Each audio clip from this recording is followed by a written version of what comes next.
Hello everyone, welcome to Chahal academy. दोस्तों, आज की इस वीडियो में हम पढ़ेंगे अबाउट अर्थ मूवमेंट।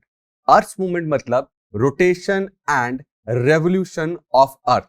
दोस्तों, हमारी अर्थ दो तरीके की मूवमेंट करती है, तो ये वीडियो हम स्टार्ट करेंगे। सबसे पहले first, what is rotation of earth. Rotation मतलब अर्थ जो है अपने ही एक्सिस में घूमती है, रोटेट करती है from west to east. From west to east earth अपने ही एक्सिस में रोटेट करती है।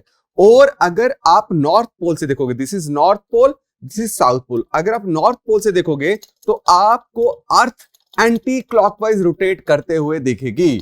अगर आप नॉर्थ पोल से देखोगे एंटी क्लॉकवाइज, और यही अगर आप साउथ पोल से देखोगे तो आपको अर्थ क्लॉकवाइज रोटेट करते हुए मिलेगी। फर्स्ट हमने ये देखना है। सेकंड, इस रोटेशन की वजह से क्या इफेक्ट्स पड़ रहे हैं, क्या क्या होता है इस रोटेशन ऑफ अर्थ की वजह से। थर्ड, क्यों इक्वेटर में डेज लॉन्गर है नाइट से। फोर्थ, एक और मूवमेंट जो अर्थ सन के अराउंड करता है। सपोज करिए दिस इज सन, अर्थ सन के अराउंड जो मूवमेंट कर रहा है, this movement is known as revolution.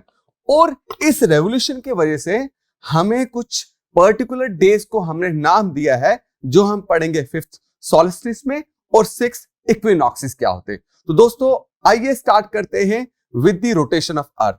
दोस्तों, धरती को एक रोटेशन कंप्लीट करने के लिए, एक पूरा चक्कर कंप्लीट करने के लिए, जो कि वेस्ट टू ईस्ट स्टार्ट करता है, इट टेक्स अप्रॉक्स 24 आवर्स।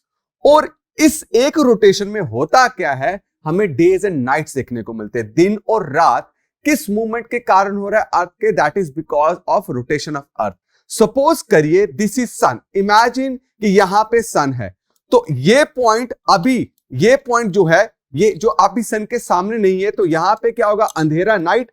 अब जैसे ही ये पॉइंट सामने आना स्टार्ट होगा, तो यहां पे खड़े हुए इंसान को ऐसा लगता है कि sun is coming up the horizon, तो इसलिए हम बोलते हैं sun rises from the east. तो हमें ऐसा लगता है कि सन क्या कर रहा है, मूव करके ऊपर आ रहा है। और जब ये पॉइंट बिल्कुल सामने आ जाएगा, उस टाइम को हम बोलते हैं नून टाइम, जिस टाइम पे सबसे ज्यादा इंसोलेशन धरती के सरफेस रिसीव करती है। और जब भी ये पॉइंट घूम के यहां आएगा, तो हमें ऐसे लगता है कि सन जो है वो क्या कर रहा है, सेट हो रहा है, सन राइज हो रहा है, सन मूव करके दूसरी जगह जा रहा है। लेकिन ऐसा बिल्कुल भी नहीं है। Sun never rises and sets, it is basically the rotation of earth, जिसकी वजह से हमें लगता है क्या कि सन राइज करता है या सन सेट कर रहा है, लेकिन sun is always up there in the sky. ये रोटेशन की वजह से हमें लगता है सन मूव कर रहा है, राइट। तो हमें क्या मिलता है रोटेशन की वजह से, days and nights. Days and nights के अलावा हमें क्या मिलते हैं, टाइड्स। दोस्तों, आप कभी भी वाटर बॉडी या मुंबई कोस्टल एरियाज में चले जाएं, या वेस्ट कोस्टल एरियाज में चले जाएं, या ईस्ट कोस्टल एरियाज में चले जाएं, आपको एक दिन में 2 बार ऐसे लगेगा कि सी लेवल जो है वो राइज और फॉल कर रहा है। This rise and fall of sea level, इसको हम बोलते हैं टाइड्स। और ये टाइड्स आने का, जो डेली टाइड्स या डायरनल टाइड जो आती हैं, इसके पीछे जो मूवमेंट अर्थ की रिस्पॉन्सिबल है, दैट इज रोटेशन ऑफ अर्थ।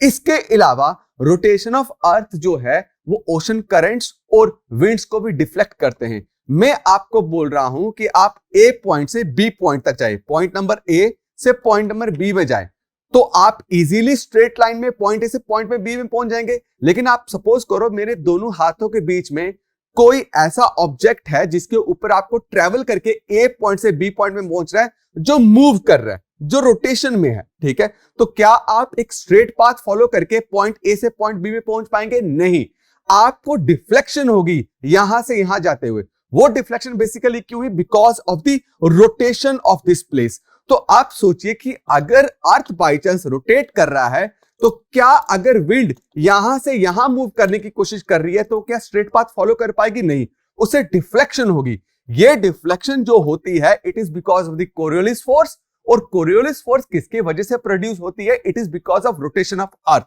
तो ये जो कोरियोलिस फोर्स है, ये कोई भी मूविंग ऑब्जेक्ट को अपने पाथ से डिफ्लेक्ट करती है, जो हमने किस में पढ़ा? रोटेशन ऑफ अर्थ में।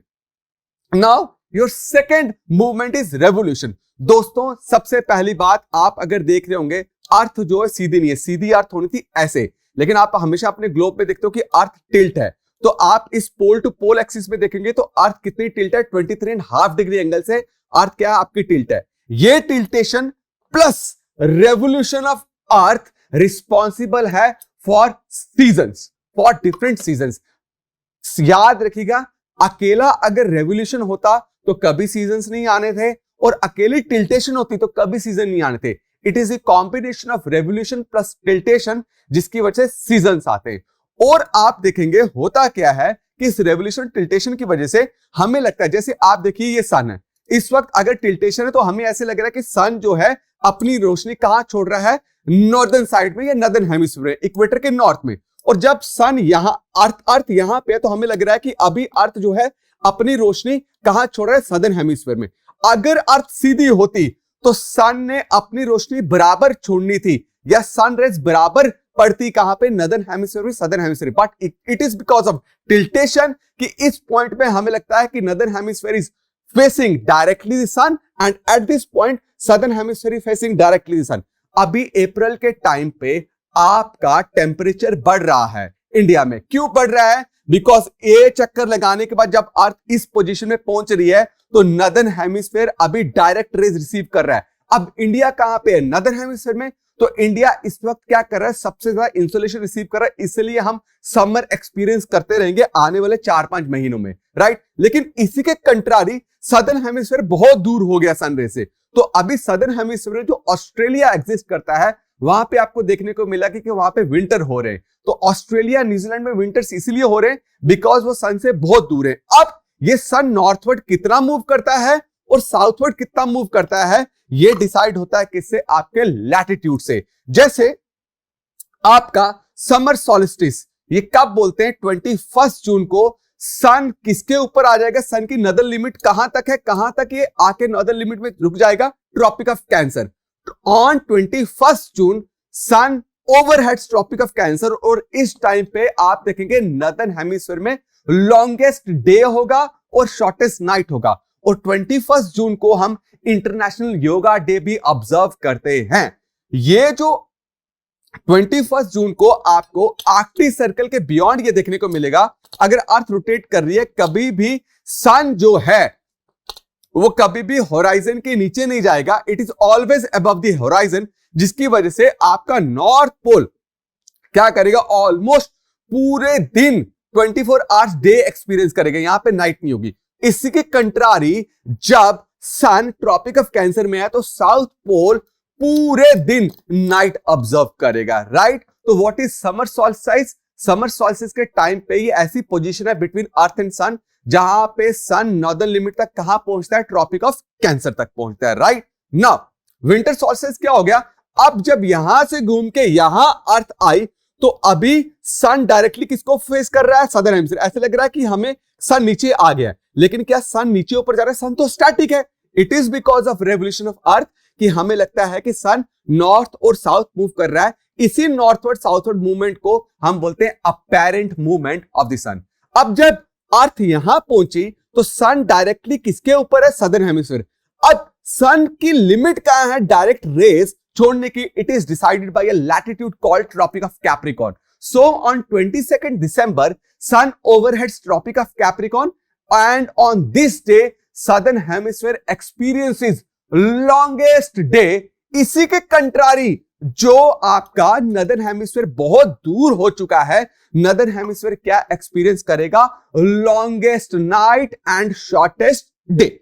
तो किस तरीके से रेवोल्यूशन और टिल्टेशन किस तरीके से सीजन में और डे एंड नाइट्स में चेंज लाते हैं, ये आपको पता चल गया है। अब इसके अलावा इक्विनॉक्सेस दोस्तों, लेकिन आप देखिए कि सन जब यहां से यहां आया सदर्न हेमिस्फीयर में, और यहां से यहां जब नॉर्दर्न हेमिस्फीयर में आया, तो उसने एक बार इक्वेटर तो क्रॉस किया तभी नॉर्दर्न हेमिस्फीयर में पहुंचा, और एक बार इक्वेटर क्रॉस किया तभी सदर्न हेमिस्फीयर में पहुंचा।